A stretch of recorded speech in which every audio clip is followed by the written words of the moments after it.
শ্ৰিংকফ্লেশ্যন মানে আপোনাক নজনোৱাকৈয়ে আপোনাৰ পকেট কটাৰ কৌশল। আপুনি লক্ষ্য কৰিছেনে যে 10 টকীয়া বিস্কুটৰ পেকেটটো এতিয়া আগতকৈ পাতল হৈ গৈছে। দাম 10 টকাই আছে, কিন্তু ভিতৰত বিস্কুটবোৰ কমি গৈছে আৰু কিছু পাতল হৈ গৈ আছে। ইয়াক ইনভিজিবল ইনফ্লেশ্যন বা শ্ৰিংকফ্লেশ্যন বোলে। যেতিয়া কেঁচা মালৰ দাম বাঢ়ে কিন্তু কোম্পানীসমূহে পোনপটীয়াকৈ দাম বঢ়ালে গ্ৰাহক কমি যাব বুলি ভয় কৰে, গতিকে তেওঁলোকে তাৰ ওজন কমাই দিয়ে। উদাহৰণস্বৰূপে আগতে যি দুখৰ চাবোন 100 গ্ৰাম আছিল সেয়া এতিয়া 85 গ্ৰাম হ'ল।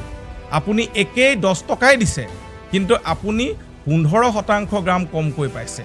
ইয়াৰ অৰ্থ হ'ল আপোনাৰ টকাৰ ক্ৰয় ক্ষমতা নীৰৱে কমি গৈছে।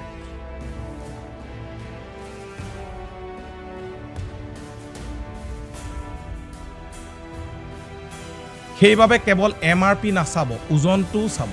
সজাগ হওক আৰু এই তথ্য আপোনাৰ বন্ধুৰ লগত শ্বেয়াৰ কৰক।